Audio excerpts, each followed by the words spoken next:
শুভ সকাল শিক্ষার্থীরা, CUET school and college কর্তৃক আয়োজিত অনলাইন ক্লাসরুমে তোমাদেরকে আমন্ত্রিত। আজকে আমরা হিসাব বিজ্ঞানের অধ্যায় 7 খতিয়ানের চলমান জেড সম্পর্কে আলোচনা করব।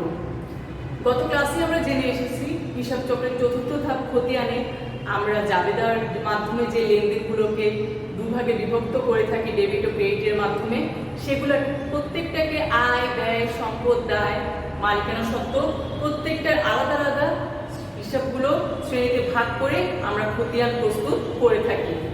এর ফলে আমরা কি সুবিধা পেয়ে থাকি? এর ফলে দেখা যাচ্ছে আমার নির্দিষ্ট সময় শেষে আয় খাতে মোট আয়ের পরিমাণ কত, ব্যয় খাতে মোট ব্যয়ের পরিমাণ কত, সেটা আমরা সহজেই জানতে পারি। তো খতিয়ান আমরা দু ধরনের ছকের মাধ্যমে প্রস্তুত করতে পারি, একটা হচ্ছে টি ছক আর একটা হচ্ছে চলমান জেড ছক। গত ক্লাসে আমরা দেখেছি কিভাবে আমরা টি ছকের মাধ্যমে খতিয়ানের হিসাবে ব্যালেন্সগুলোকে নির্ণয় করে থাকি। আজকে আমরা জানবো চলমান জেড ছক সম্পর্কে। চলমান জেড ছকের মধ্যেও আমার সেম কাজগুলো করে আমরা কি করব, ব্যালেন্সটা বের করব। তবে চলমান জেড ছকে আমাদের সুবিধা হচ্ছে এখানে আমরা প্রতিনিয়ত যে কোনো সময় সহজেই হিসাবের ব্যালেন্সগুলোকে বের করতে পারবো। তাহলে খেয়াল করো সবাই, আমি বোর্ডের মধ্যে একটা চলমান জেড ছকের একটা ছক এঁকেছি। চলমান জেড ছকে আমার কলাম সংখ্যা হচ্ছে টোটাল 7টি। তারিখ, বিবরণ, চাঁদা পৃষ্ঠ, ডেবিট টাকা, ক্রেডিট টাকা, উদ্বৃত্ত বা জেড, ডেবিট, ক্রেডিট, ঠিক আছে। আর উপরে আমার অবশ্যই হিসাবের কোড নম্বর লিখতে হবে। তাহলে আমাদের চলমান জেড ছকে কলাম সংখ্যা হচ্ছে 7টি। চলো আমরা আজকে বোর্ড বইয়ের একটা গাণিতিক সমস্যা চলমান জেড ছকের মাধ্যমে ক্যালকুলেশন করব। পৃষ্ঠা 97 খেয়াল করো, সেখানে উদ্দীপকে বলা আছে জনাব রাকিব 2017 সালের জুলাই মাসে নগদ 30,000 টাকা ও 15,000 টাকার পণ্য নিয়ে রাকিব ট্রেডার্স নামে ব্যবসা শুরু করলেন। তাহলে আমরা এখন এই উদ্দীপক থেকে শুধুমাত্র নগদান হিসাবটাকে আগে চলমান জেড ছকে নির্ণয় করব।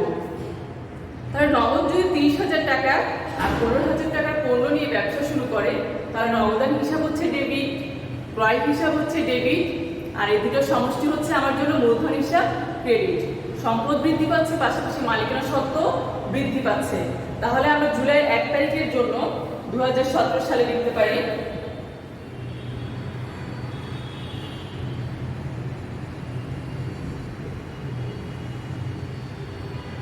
মূলধন হিসাব নগদ টাকা ছিল 30,000 টাকা ডেবিট। 1 তারিখে নগদান হিসাবের বাবদ 30,000 টাকা আমার মূলধন হিসাবে ক্রেডিট হয়েছে। এরপর খেয়াল করো জুলাই 2 তারিখ নগদে পণ্য বিক্রয় 20,000 টাকা। নগদে যদি পণ্য বিক্রয় করে থাকি, আমার নগদ অর্থ বাবদ সম্পদ বাড়ছে, নগদান হিসাব ডেবিট। বিক্রয় যেহেতু আয় হিসাব, আয় বৃদ্ধি পাচ্ছে, তাই বিক্রয় হিসাব ক্রেডিট। তাহলে জুলাই 2 বিক্রয় হিসাব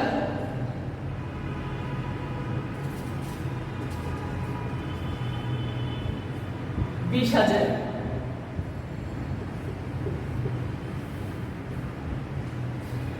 এরপর খেয়াল করো উদ্দীপকের 3 তারিখ আসবাবপত্র ক্রয় 5,000 টাকা। আমরা যদি কোনো সম্পত্তি ক্রয় করে থাকি, অবশ্যই সেটাকে সম্পত্তি নামে ডেবিট করা হয়, কেননা সেই সম্পত্তিটি আমার সম্পদ বৃদ্ধি করছে। তাহলে আসবাবপত্র হিসাব এখানে হচ্ছে ডেবিট। ক্রয় করার ফলে নগদ অর্থ বাবদ সম্পদ কমে যাচ্ছে, তাহলে নগদান হিসাব ক্রেডিট। তাহলে জুলাই 3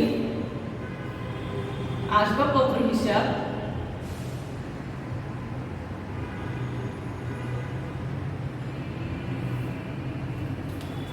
$5,000 টাকা ছিল, নগদান টাকা ক্রেডিট হচ্ছে। এরপরে দেখো জুলাই 5 ব্যাংকে জমাদান 3,000 টাকা। ব্যাংকে যদি আমি 3,000 টাকা জমা দিয়ে থাকি, তাহলে অবশ্যই আমার ব্যাংকে টাকা বৃদ্ধি পাচ্ছে, সম্পদ বৃদ্ধি পাচ্ছে, তাই ব্যাংক হিসাব হচ্ছে ডেবিট। আর ব্যাংকে তুমি যখন টাকা জমা দিবে, নগদ অর্থ তোমার কমে যাচ্ছে, তার অর্থ সম্পদ কমে যাচ্ছে, তাহলে নগদান হিসাব ক্রেডিট। তাহলে জুলাই 5 ব্যাংক হিসাব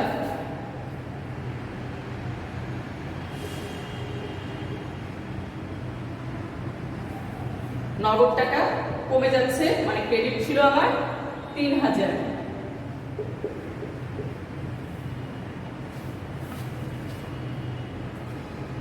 উদ্দীপকে এরপর খেয়াল করো 10 তারিখ, পণ্য ক্রয় 7000 টাকা। পণ্য ক্রয় যদি আমরা করে থাকি, অবশ্যই ক্রয় হচ্ছে আমার জন্য খরচ হিসাব, তাহলে খরচ বৃদ্ধি পেলে অবশ্যই ক্রয় হিসাব ডেবিট। পণ্য ক্রয়ের ফলে নগদ অর্থ কমে যাচ্ছে, তাহলে সম্পদ কমে যাচ্ছে, তাহলে নগদান হিসাব ক্রেডিট। তাহলে জুলাই 10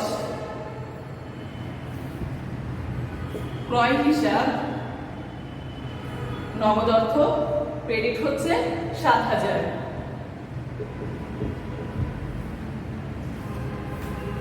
এরপর উদ্দীপকে জুলাই 15 তারিখ দেখো, উত্তোলন 1000 টাকা। উত্তোলন যদি 1000 টাকা হয়ে থাকে, কোনো কিছু যদি বলা না থাকে এটিকে ব্যবসায়িক প্রয়োজনে নাকি ব্যক্তিগত প্রয়োজনে, অবশ্যই আমরা সেটাকে ধরে নেব ব্যক্তিগত প্রয়োজনে। তাহলে ব্যক্তিগত প্রয়োজনে কোনো খরচ, কোনো কিছু উত্তোলন যদি ব্যবসা থেকে করা হয়ে থাকে, সব সময় জাবেদার নিয়ম অনুযায়ী উত্তোলন হিসাব ডেবিট।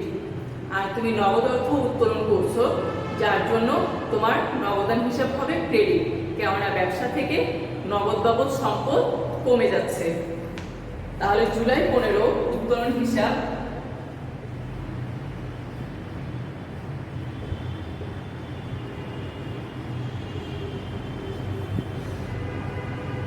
নগদে ক্রেডিট হচ্ছে 1000। তাহলে উদ্দীপক থেকে আমাদের নগদ হিতদান হিসাবে যে সমস্ত দাখিলাগুলো আছে সবগুলো আমাদের পোস্টিং দেওয়া শেষ। তাহলে এখন আমরা কাজ করব জের বা উদ্বৃত্ত, যেটা আমরা প্রতিদিনে গত ক্লাসে টিচ হবে কি কাজ করতাম, অবশ্যই ডেবিটগুলো ক্রেডিটগুলো আগে যোগ করতাম। যোগ করার পর খেয়াল করতাম যে কোন দিকে আমার যোগফলের পার্থক্য আছে, সেটাকে আমরা ব্যালেন্স সিডি হিসেবে লিখতাম। কিন্তু চলমান যে ছকে আমাকে সে কাজটা করতে হবে না। এখানে আমরা প্রতিদিনের তারিখ অনুযায়ী আমরা এখানে কি করব, ব্যালেন্সগুলো বের করব। সবাই একটু খেয়াল করো, ডেবিট পাশে প্রথম তারিখে বলা আছে 30,000 টাকা।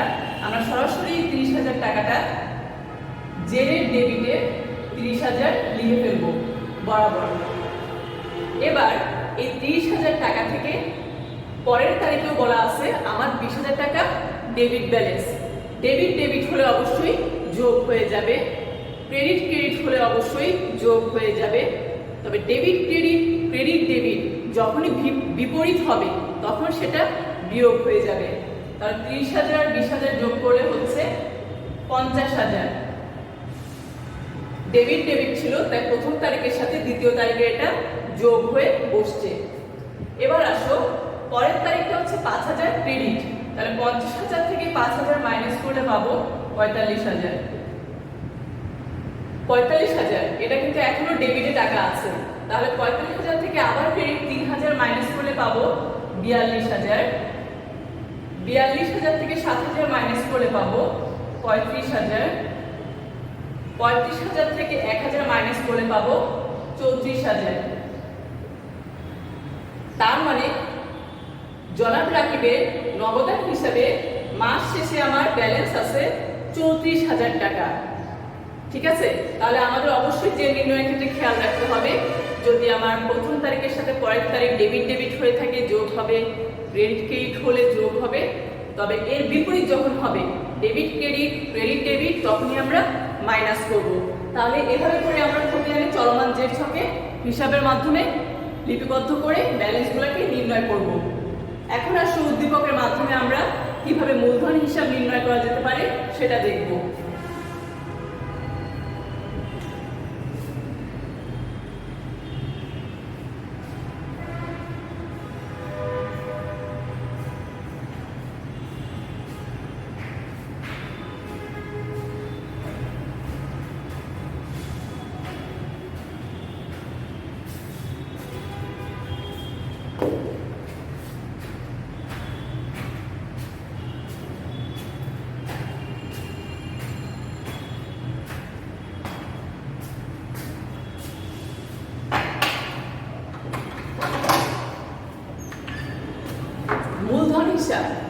তাহলে মূলধন হিসাব অবশ্যই আমরা উদ্দীপকে দেখব কোন কোন দাখিলাগুলোতে আমার মূলধন হিসাব এই জাতীয় লেনদেনগুলো আছে।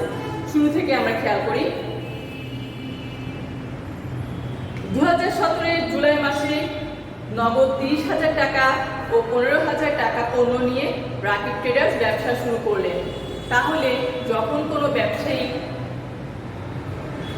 মাসের প্রথম তারিখে নগদ অর্থ, সম্পত্তি, পণ্য যা কিছু নিয়ে ব্যবসা শুরু করবে সেগুলো সব কিছুকে একত্রে আমরা বলবো মূলধন হিসাব। তাহলে এখানে আছে নগদান হিসাব ডেবিট, ক্রয় হিসাব ডেবিট, মূলধন হিসাব ক্রেডিট। তাহলে 2017 জুলাই 1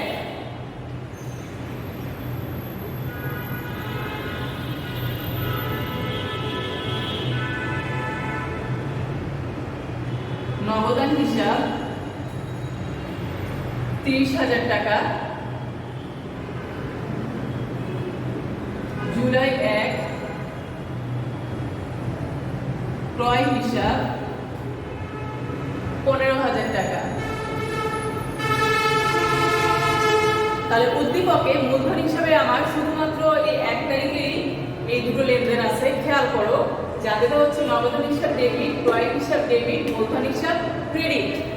তাহলে নগদ বাবদ আমার মূলধন ক্রেডিট হয়েছে কত? 30,000 টাকা। ক্রয় হিসাব পণ্য বাবদ যেটা আমার আছে টাকা, সেটা ক্রেডিট হচ্ছে 15,000 টাকা। তাহলে মূলধন হিসাবে আমার আর কোনো লেনদেন দেয়া নেই। তাহলে এটার আমরা এখন জেল বের করব। ক্রেডিট পাশে যে টাকাটা আছে 30,000, সেটা আমরা আগে লিখে ফেলবো 30,000।